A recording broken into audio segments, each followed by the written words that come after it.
before we get into everything about being a solopreneur, it'd be great if you could introduce yourselves and what you do. Charlie, start with you.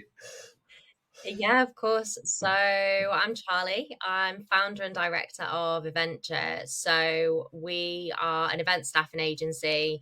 I started the business in June 2020. Interesting time to start, which I'm sure Anna-Marie Yeah. will agree with. I was previously in an event staffing agency as well, which I was made redundant from. And the company actually closed down, which sort of left me with a decision at the beginning of COVID to be like, do I do my own thing? Do I work in a supermarket? Because there was literally no other option. And yeah, decided to start up on my own. And here we are 3 years later. And Anna-Marie, just briefly introduce yourself, please. Yeah, sure. So very similar to Charlie, I was made redundant. It was actually before furlough, very early in the process of COVID-19 in 2020. I came to the decision to form my own company and a creative events agency in June 2020. And 3 years on, here I am, creative director and founder of AMT Events. Fantastic. And I must say, firstly, congratulations, because both of you, 3 years in business. I think there's a very pessimistic stat that flies around that, X amount of businesses don't survive the first year. So congratulations. It's not an insignificant achievement. Thank you. So I want to just, before we talk about the challenges of being a solopreneur, I'm just interested to know about the transition. Obviously, I guess it was part circumstance as to why you both set up your individual businesses. But Charlie, starting with you, is it sort of going back a few years, maybe even into childhood?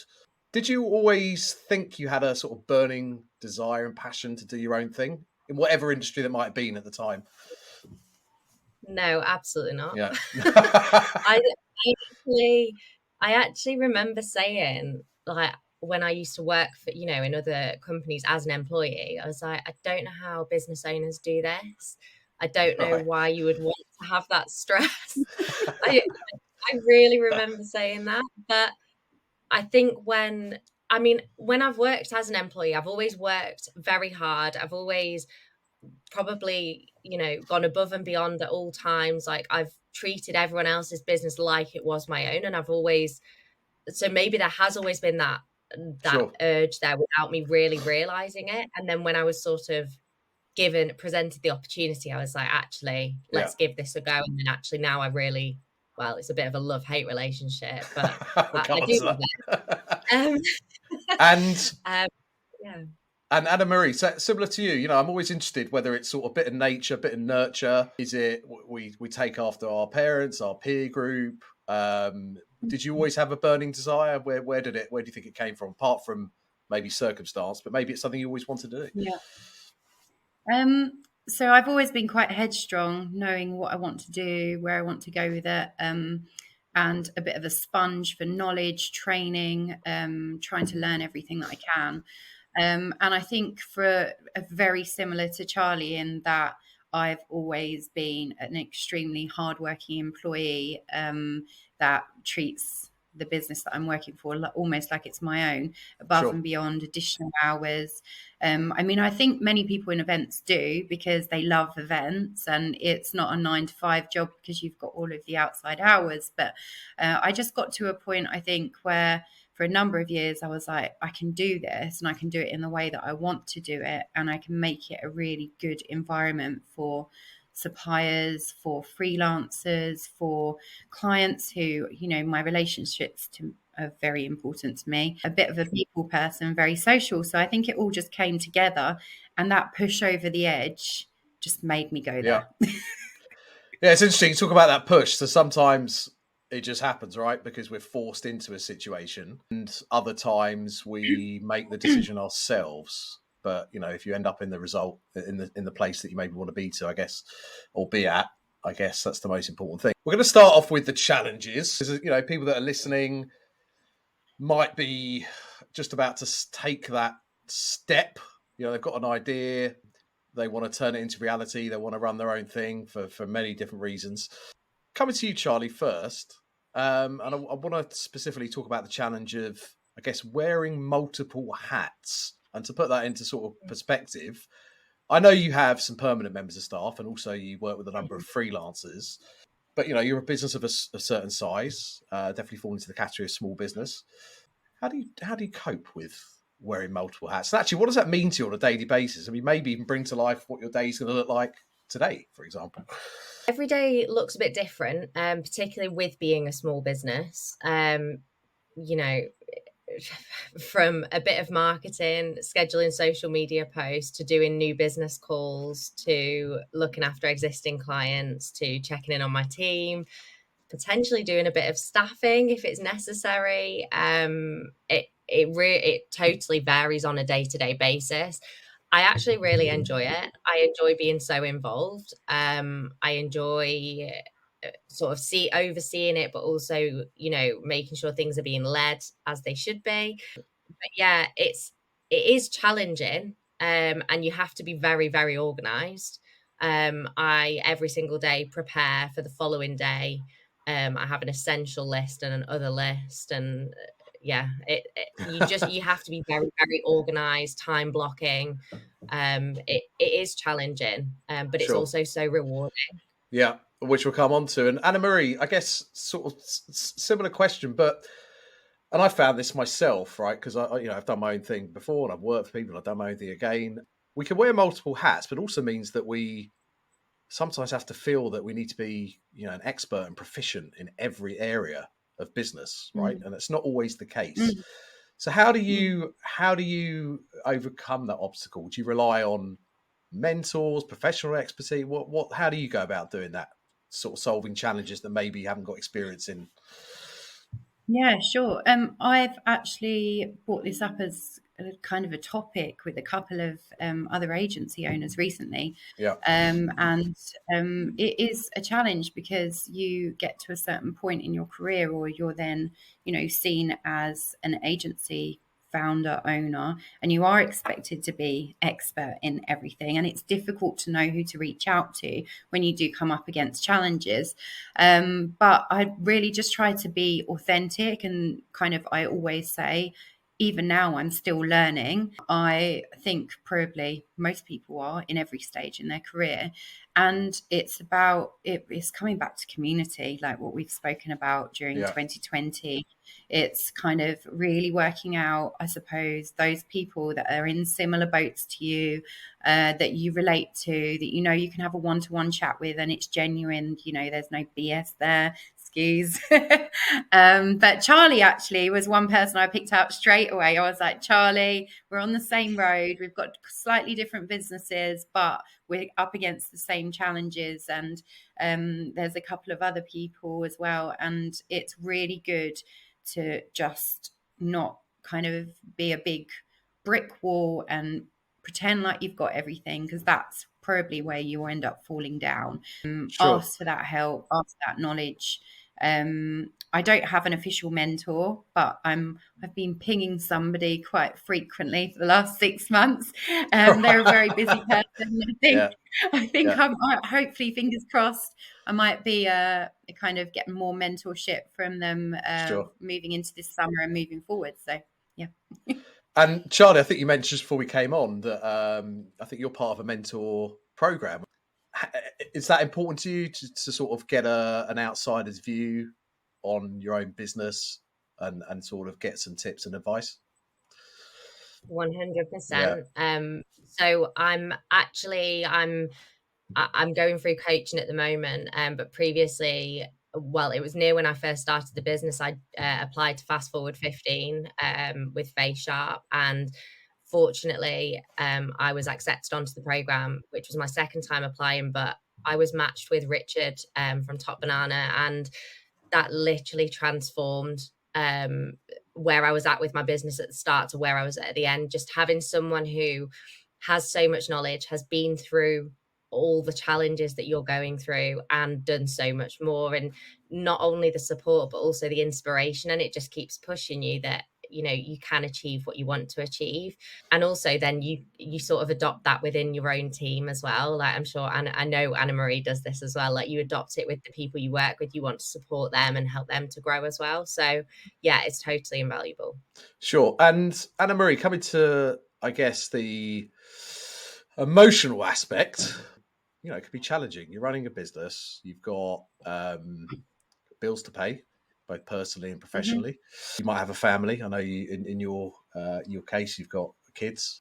How do you deal with that? And actually talk to me about, I guess, some of the, it could be isolation or some of the feelings that you might have on a daily basis. I guess it's a bit like a roller coaster, right? So maybe bring some of that to life, and then sort of maybe talk about some of the solutions that you try and employ to deal with those challenges. Yeah, sure. So one of the topics you brought up there, definitely isolation. I've dealt with that. You know, in many ways it's great. You've got your own office, you've got your own space. You know, you're creating your own schedule, but then at the same time, with a lot of remote working, and I work with teams, remote working, and then we all come into London once a month. If I've got team members working locally, they come into my office. But often it is working alone, and it's those moments where actually you've had a period of time doing that, and you're coming up against those challenges, and you haven't got anyone to bounce off. So that's where I've come back to that community, and Sure.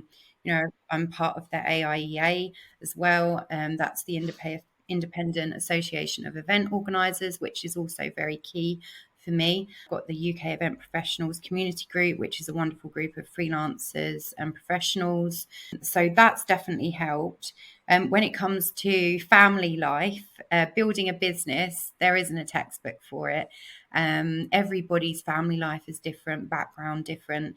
I would say it's all about timing and that support, because if I didn't have a very supportive husband that had a stable income, then I couldn't do the, you know, the peaks and the lows of my business, which, you know, I still have those times. I have really, really busy seasons, and then I have quiet periods, and, you know, you have to grasp that time and do the new business. So it's kind of like, it's taking a quieter time for many reasons. Yeah, it's like, but it's going to get going again soon, so I've got to make the most of this time. And it's definitely useful having family background that actually support you. And our calendars are just Bible. Is you know, we have to communicate. When are you in London? When are you in London? Who's picking up the kids? And you know, what's going on? I'm actually away for 3 days in Switzerland, or you know, whatever that is. You have to work together and kind of make that work. Sure.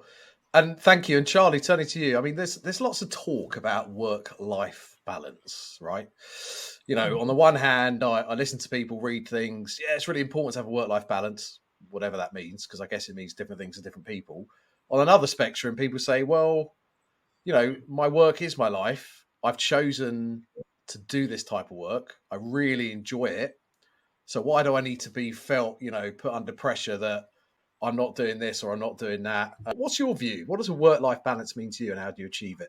Like we've already said, I do work incredibly hard and a lot of hours. But last year actually experienced quite a bad time of burnout as a result of working too much and just putting my all into work basically, and not giving myself time. What I do personally is running is something that is a big part of my life, but I make sure I do it before I start my day. I was finding that if I did that sort of at the end of the day, it was, you know, I'd just carry on working because I was involved in something. So I think it's prioritizing what you feel is non-negotiable to you. And that's different for everyone, whether that's, you know, being with family or friends or exercise, whatever that looks like. For me, it's exercise is a big part of helping me function better at work. So I actually get up early and go out and do my training. And then also we are doing a 4-day work week trial, even though we're a really small business, because we do work incredibly hard, but also productively during the times we're at work. So we all have a different day off each week. So I have a Monday. So every week I'm off on a Monday, but the other days it actually makes me more productive when I'm in work. So that's something we're trialing and hoping it continues. Sure. And Can I I guess, pick up from there? yeah, I was going to ask Anna-Marie, it'd be interesting to Yeah. sort of understand from your Well, perspective. because I've got two very young children, one's Yeah. 1, one's 2, very young. I do take Fridays off, Yeah. and I spend them with my kids, plus childcare costs. It's an absolute fortune, but that for me is my non-negotiable. However, I as a business owner, I do have flexibility. We have wonderful people in the industry. I've met, I went to Farnborough International and they welcomed the buggy on site going around, and I met up with Matt from Event Decision, and he had the kids running around him, and it's wonderful to like have those meetings where it's actually there's a bit more flexibility. You can go to like a site that is actually very child friendly. So I kind of mesh a little bit in, but own that when it works. And I completely resonate with what you're saying about, if you do pick your love of your work, then you shouldn't be made to feel guilty because you are working really hard. And I recently read Stephen Bartlett's book, Happy Sexy Millionaire, and I just took so much from that. And one of the things that he spoke about was like, yeah, have work-life balance, have your interests, but if you're working really hard to build something and you have a vision and you're enjoying what you're doing, don't feel guilty for it. Just run with what you want to do and what's right for you. And that's pretty much what I do. I want to turn to the communities that we sort of live and work within. And Anna-Marie, obviously, you did a tremendous job setting up your community of event professionals during the pandemic. And I guess, it started as a support network and obviously has flourished since then as well. And I'm sure lots of people have been making strong connections off the back of it.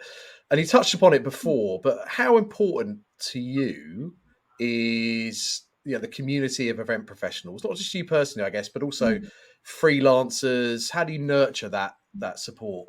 It's a tricky one, really, because as you said, I've spoken a lot about the community over the years, and every year it's kind of evolved as a community.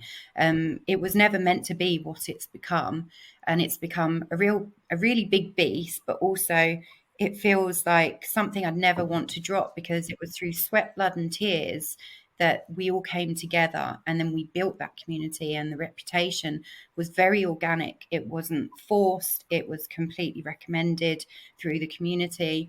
And, I've done lots of surveys on the group about the purpose of the group in today, and do people want it, and what do they get out of it? It's definitely gone quieter.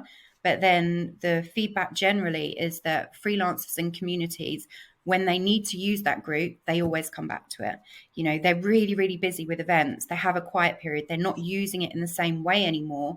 But when they're looking for work, when they're looking for a piece of advice, they know that they can go to that group, and they have people they can rely on that are going to help them with no agenda. It's just right. Oh, they're reaching out. Is there anything I know in my background knowledge I can offer? Whether that's suppliers, whether that's a job, introduction, email, showing their background, what they've got. Okay, yeah, I know somebody that's crying out for freelancers in that particular area at the moment. So it's really just become now a group that is for everybody. And I'm still learning how to manage that in my day-to-day work, because it is still currently something that doesn't earn any money, and it involves a lot of time in management. But we're getting there, and we've done some really successful events with venues, and that's kind of our new outlook now, with sponsorship and kind of entertaining the buyers in networking and connection, but then equally offering venues the buyers to come in and see their spaces. So hopefully that's the way forward for the continuation of the management. And equally, I'd like to think that everybody is still gaining a lot from the group, just differently. Sure. No, and I think they absolutely are. Charli, I read a lot about your views on attraction and retention of talent. Okay, so both permanent staff and freelancers that you work with. And it definitely comes across from what I read, how you present yourself personally, the business on the website and social media, that you really take the time to nurture and support the people that work with you. Tell us about that. Tell us about why that's important to you individually and as a business. Yeah, I think when I first started the business, it was obviously COVID. People were, all at home. I was providing work and I suppose a space for people to come to, freelancers I'm referring to, when they didn't have, then they're not part of, a business. They're not an employee as such. Then they don't have that permanent team or safe space. And they said to me, I got so many messages of gratitude that they were just like so thankful that I brought them together in this, in this really tough time. And they kept saying, oh, you've created such a community and I'm so grateful. And so I was like, right, I'm just going to call this Eventure community. And we started doing sort of small online events for our freelancers. So these were things like we got in people to do like desk yoga, goal setting. We had one of our freelancers actually did a session on how to be a better ally to the LGBTQ plus community. So we try and look at who in our network had the skills to put out to the rest of them and share with them, and then we pay them for their time as well. So the purpose of it all, of the events and of bringing people together, it was just to make them feel valued, like they had a safe space. Ultimately, we found if we do that for them, as well as obviously paying them well, paying them on time, they are so much more committed, so much more reliable, respectful, and it's actually like they're part of the team. Even though they're a freelancer, that doesn't make a difference. They're still part of our team despite not being, well, they are contracted, but not a full-time member of staff, Sure. if you will. Sure. It's incredibly important to me, and we notice how much of an impact that has on client events as well. Yeah, I guess that impacts, doesn't it, Anna-Marie, also on quality of service. So, what we're offering our clients. Clearly, if you can use the same staff, same people that you've used on multiple events, and obviously that's going to make a difference. Talk to me about how AMT Events works with freelancers and maybe some of the ways that you nurture those relationships. In my background, I actually have been in-house and agency side, contractor and freelancer. So I've seen kind of how different agencies operate, how different corporates operate. And one of the things that I really wanted to capture within AMT Events was an agency for freelancers and contractors, nurturing their particular niche of skills, whether that's in ops, speaker management, production, design, and very similar to Charli, just nurturing that and making them feel like they are AMT Events. Often contractors and freelancers will work as hard, sometimes even harder than permanent members of staff. And I want to make sure that AMT Events is an environment where they feel the gratitude, they feel the team environment, which isn't always felt and hasn't always been felt historically, I don't think, in the industry. Sure. Because you have the commercial pressures, and I get that as a business. You have to make sure that you're looking after the bottom line. You have to react. But freelancers and contractors are people like anyone else. And, they deserve to have notice about what's going on in the coming months for their income. Equally, they don't want to turn work down because then they feel like, they may not get offered that again. So it's understanding their pressures as well as your own business pressures to try and create an environment, I think, that is really welcoming to freelancers and a nice place to work. Sure, because I guess it's easy just to sometimes get on a treadmill. I need to deliver this event. Who can do it? I'll have you, or go for the lowest, the person that's charging me the least amount, because obviously I'm under pressure from my client who doesn't want to pay as much. But then I guess that's not a sustainable business model, is it? You've definitely got to look at what's competitive in the industry, but what is deserving of the experience level. There's no negotiation really on that. The costs are the costs.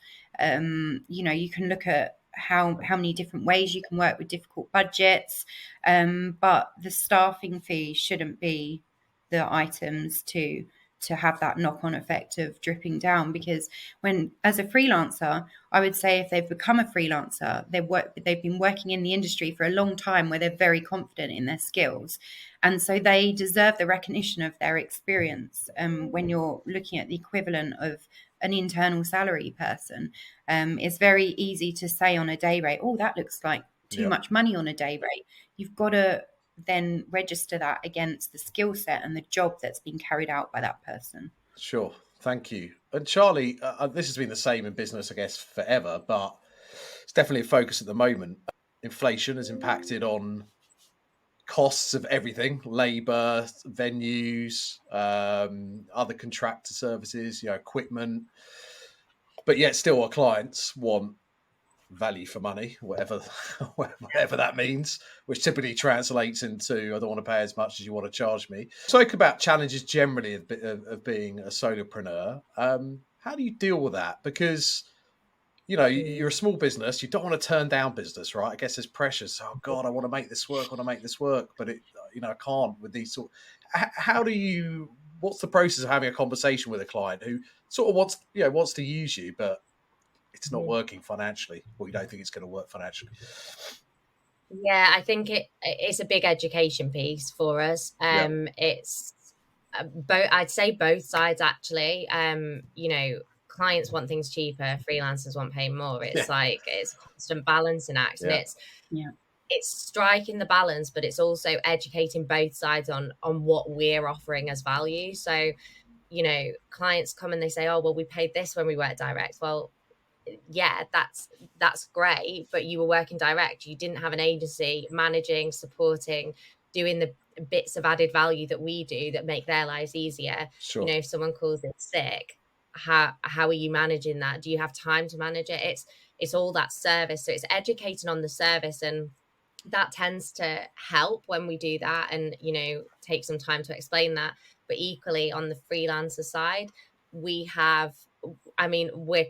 pay very well. We're at sort of the upper end of the staffing agency market in terms of rates. But we don't really negotiate on that, and unless they're asking for more, and then we try and negotiate with them and say, we're finding you this work, we're filling your diary, you're part of this community. And it's really educating both sides and striking that balance. Interesting. So I guess Anna-Marie, as it ever was in most negotiations, it's about the value, putting forward the value proposition, and I guess also people understanding your reputation that you've obviously built up over a period of time. But if someone's listening and maybe they haven't got that reputation, right? They're starting out tomorrow in a business that you're currently in. How do they go about those sort of conversations? They're desperate for the business. They want to make it work, but potentially they need to have a difficult conversation with a client. How did you do it? Good question. I think it's down a lot to, the word balance strikes as definitely true. You've got to have a very kind of equal view on what both parties need and require, and yourself as a business, educating on the value and the service, reiterating what Charli said, processes. Really look at kind of how you're starting and where you want to end up, and look at all the processes you need to do in between that. And unfortunately, there are a number of difficult conversations that just have to happen. And as long as you're sure on your facts, it always helps to have facts backed up by, these are the costs, this is what we're delivering, a service level agreement. There's always a form of negotiation that takes place and can happen, but I do think you just need to be sure of what you're selling and your brand. And I'll hold my hands up and say I've accepted work where it's not my full day rate in the past, and I've also worked with clients that do need more budget, but it's kind of looking at, okay, well, you can't make magic happen. We are working with deliverables. So, okay, so if you really want this part, this element, then we're going to have to lose something else. Sure. So where do we go to? How do we do that? And just don't avoid the conversations. Yeah. So I think what's shining through here is communication, right? 100%. And also, I guess, look, at the end of the day, if people don't want to communicate with you and you're negotiating or having the conversation over email and they won't pick up the phone, sometimes you need to walk away, right? I mean, I guess there are occasions that both of you Definitely have done that. Yeah, and I think actually bringing up communication is a massive one. I love to pick up the phone. I'm a people person. I have a chat. It is quicker. Let's just get down to what we need to talk about. Sure. And, you tell me what you're dealing with that is your challenge, and I'll tell you my challenges. And then maybe I'll go away and I'll work something out. But, let's not have 50 emails going back and forwards, not really talking about the real issue. And also understanding I love phone. Maybe some people don't. Maybe they do prefer email. So, okay, I'm working with this particular person. They're not communicating well with me. That's perhaps because I'm using the wrong form of communication with them. Let's try something else. Is it email they prefer? Is it phone they prefer? Always try your different kind of areas of communication to make sure that is moving forward. Sure. Good advice. Charli, obviously, when you started your business, people might have known you as an individual because obviously you'd been working in the industry for a bit, but they didn't know Eventure, didn't know the brand, didn't know what it stood for. Again, someone listening, and actually this is probably relevant for any small business owner. How have you gone about building your brand? So if people say Eventure, they know what you stand for, they know what you do, they know the services you offer, without obviously having huge budgets to throw at, I don't know, various activity. Give us some tips and tricks that you're currently employing and things that you try. So in my first year, I actually I looked for funding. That was one thing I did do, local research. So I'm based in Leeds, so there's a funding called the Adventure funding, and I was actually accepted onto that. So they would match pound for pound up to, I think it was £5,000. So as a startup, that could cover anything to either help create jobs or help you build your business. So things like the website, the branding, buying like an office chair or a laptop, like all those things were covered, which as a startup, you may not have all those things. So I really recommend looking at local funding. That was really helpful. And then in terms of putting myself out there, 'cause obviously that was a big help in terms of brand. Putting myself out there, I spent a lot of time on LinkedIn. I tried to do like free marketing, like posting on social media every single day. Which it's challenging, it's a lot of work, but it gets you out there and it's free. Also connecting with people. I know Anna-Marie and I connected quite early on, and just speaking to as many people as you can, attending as many events as you can. If you can speak on panels, all these things, I've like writing articles, going on podcasts, all of these things which don't cost any money really are the best form of marketing, just putting yourself out there. And that's how I did it really. As well as I'd say my time on Fast Forward 15, being exposed to, agency leaders who were mentors, and the mentees, and just growing my presence that way as well. Perfect. Thank you. And Anna-Marie, any sort of tips and tricks? I know you're on socials a lot. I say that in a good way. We have to put ourselves out there, right? And again, coming back to trying to be all things to all people and stepping out of your comfort zone, that doesn't come naturally to everybody. There might be someone sitting here thinking, you know what, I'm great at delivering an event, but I'm terrible at promoting myself. And what advice would you give to them? What are the sort of things that you've been doing? It's a difficult one, really, because I think especially when it comes to social media, there's so much training, there's marketing agencies, there's algorithms, there's more technical. For me personally, I've always kept it personal. It's like my authentic self. I do need to think about some things before I post, but if I'm at an event and, you know, I've just had a really great conversation, or if, you know, something's happening and I'm doing something, like, make it organic. Post it on your profile, say, you know, you're here, you're there, you're really enjoying this, you've had a good conversation, or you've learnt something from, you know, I've always kept it quite authentic and very, this is who I am. With, you know, perhaps that builds my personal brand. And they say, do you know what? I get Anna. I'd like to work with her. I'd like to work with AMT Events. I can see that she's passionate. I can see that she's creative. She really puts herself out there. I pick up the phone to her. She's gonna call me back if she misses my call. You know, I think that definitely helps. But yeah, from more of the introvert person, I'd say take baby steps. Start following some people that you are looking at and you go, oh, I really like their posts. Oh yeah, they're doing that really well. Follow them, see how they post, and if you think that's very similar to your style, you'll definitely start to build the confidence. Put in that deadline. If you haven't posted before, just, do you know what? I'm gonna do it by June. And that's my deadline. I'm not going to be procrastinating or overthinking things. That's my deadline. I'll make my first post. Then it will be 1 a week. Then I'll build it up to 2 a week.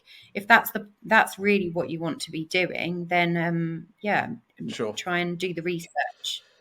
I guess thank you. I guess it's part of, you know, feel the fear and do it anyway. I know it's a cliche that's used, but you know, we have to try these things and put ourselves out of our comfort zone. So sadly, we're sort of nearing the end. But Charli, just what do you love about being your own boss or business owner? I love the flexibility. I really, really love that I can work to. I mean, I work a lot anyway. It's not that I'm trying to not work.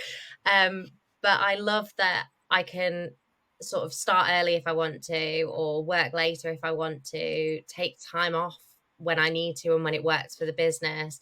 There's no sort of asking for approval on holidays. It's like a really small thing, but I really love having that flexibility. But then on the flip side, having someone not having a boss to speak to and bounce ideas off is really tricky. So that's where, you know, a mentor comes in. But yeah, I'd say flexibility is key for me.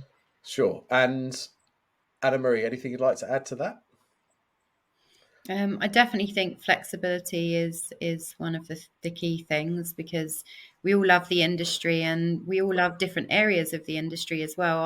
I'm very social. I like attending the various industry shows that go on. I think it's great to meet suppliers, to reestablish kind of relationships of people that you may not have seen for a while, to reconnect and with your existing ones. So it's I love to be out there, and I haven't been in my past roles always able to attend what I want to attend. So that flexibility is definitely Sure. an enjoyable factor. And I'll ask this of both of you. Anna-Marie first. You obviously set the business up pretty much 3 years to the day, right? If you could have a phone call with Anna-Marie in June 2020 and were to give her some advice based on the last 3 years, what would that be? Keep your business plan up to date and make the time for it, because it is really, really vital financially to make decisions, see what you've got to spend, yeah, I think that's definitely. But I did have a business plan right at the start, so I was very lucky that I know many businesses don't do that. So that was definitely useful, and just follow your feet and just kind of. The self-doubt is good because it makes you work harder and it makes you improve. But I think we're hardest on ourselves. So try and be kind to yourself. And Charli, you've had a chance to think about it. That was unfair of me to throw that at Anna. You're sitting there in June 2020. I know it was a strange time just generally because obviously the pandemic. But what advice? What, you know, if you could phone yourself back then, what would you say? I think don't worry too much about all the little things. I remember thinking like, but I don't know how to do this. I don't know how to submit corporation tax bill. Like I don't know how to do that. But find the right people that can help you. So invest in like a good accountant from the beginning. Invest in the support that you need for the things that you're not skilled at or you don't know how to do. Sure. Because it can save so much money. And yeah, just enjoy it and believe in yourself, because I mean, we've made it to 3 years and that's pretty amazing. Absolutely. And just finally, what's coming up for AMT events? And then I back to you, Charli, afterwards to talk about Eventure. Yes, sure. So currently it's getting very, very busy. I did have a bit of a quiet period which is totally unnatural to me. So I really had to go, no, use this time to do everything that you haven't had a chance to do for the last 6 months, do the admin, analyze the ops and get everything in line. Which I've been doing very much. We've just started working with Delivered Social in Guildford. They're going to be continuing my marketing because it is difficult to juggle everything. Sure. Coming up, we've got big events across different sectors, new sectors actually, in pharmaceutical and governance. And that's currently getting booked up to November, which is a bit mad. One more thing I would love to say, I need to get it out there. We were going to do it for June, but because the summer's so busy, we pushed it back to September. I'm actually working with Phyllis Tuckwell and Shooting Star Charities. We're doing a fashion charity show that's going to be taking place in September. And it's in development at the moment. Very exciting. Cool. We look forward to reading more about that. And say for you, Charli, what's next for Eventure over the next few months? Yeah, I mean, summer, we're sort of coming out of corporate season. Summer sort of lends itself more to road shows, experiential, those kind of things. For me, getting out, visiting existing clients. I've got quite a lot of new business meetings scheduled. So yeah, busy. I never yeah. The wonderful world of solopreneur. Thank you say as well, I forgot. Sure. Thank you so much to CNIT. Yes. It's very difficult to see because it's glass, but just explain what that is. Yeah. So it's the incentive A-list for 2023. There's a lovely group of us, and I went to the celebration awards party yesterday evening, and they gave me this lovely award. And I'm constantly awarding other people, whether it's freelancers or my clients' employees. So it's lovely to receive a physical award. Congratulations. So yeah, we hope the businesses go from strength to strength, and maybe we'll get you back on in another 3 years. Celebrate your 6 year. Celebrate your 6 year 6 year anniversary. Thank you. It's been a pleasure. Thank you, Dan.